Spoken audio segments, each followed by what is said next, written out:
Go to Japan, they said. It would be fun, they said. You're face to face with a creature that just appeared out of nowhere. Despair sets in. You pray to the heavens. Just save me. Just as you take what you presume to be your last breath, a golden light starts to shine through. A figure from above descends towards you. Your life is saved. Who else could it be but Hana? No, God! And this is Angel.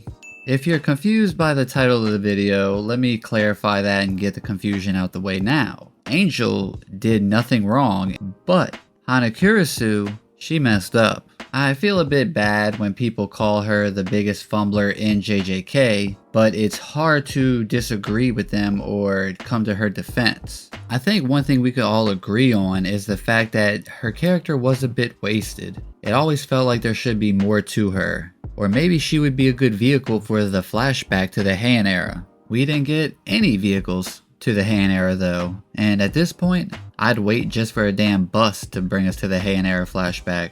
Speaking of the Han era, Hana shares a symbiotic relationship with a reincarnated sorcerer from the Han era, the Angel.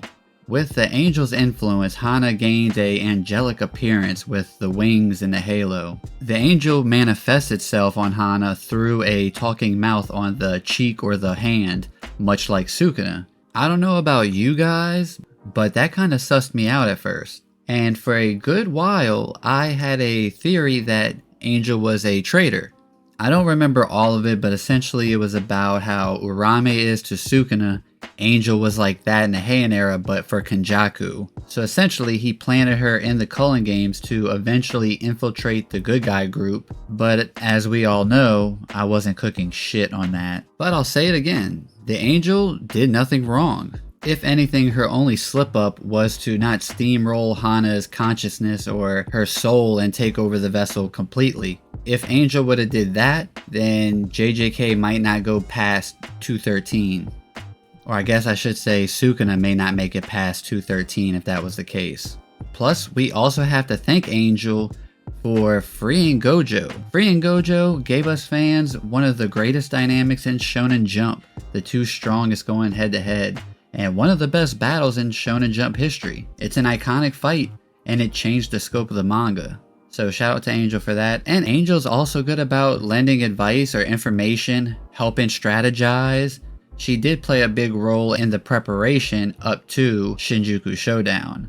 And then there's Hana, getting rizzed out in chapter 213, causing her to lose an arm and mess up her wing. I mean, I guess she paid for that mistake. But you gotta remember, that was the best time to rid the world of Sukuna in that moment, or at least get rid of a huge portion of his power. He's in a fresh vessel, and as we know from the following chapter, 214, that Megumi is even limiting his output. His control over Megumi, his vessel, isn't that great. It isn't strong enough yet. This is pre-bath. This is swamp-ass Sukuna basically in a new vessel. Getting rid of Sukuna in that moment means being able to free Gojo, but this time not throwing him into the biggest fight of his life. Not sending him off to his death a month later after getting out of prison. It would also mean that Choso doesn't necessarily have to die. Kashimo and Ishigori would still have to eventually get extinguished by Angel's ability. That's basically her creed, you know, God's plan. Cue the Drake music. Oh, never mind, she calls it God's law. For anyone that wants to come to the defense of Hana, 1, good luck. 2, just know that I don't actually hate her character. I am a fan of Megumi Fushiguro, and I do like the dynamic they share at the end of the story. The truth is though, if Angel just fully takes over that vessel, things get a lot easier. And the same accomplishments that Hana achieves in the story can still happen if she wasn't there and it was just Angel by herself taking over the vessel completely. So her contributions would still be a part of the story.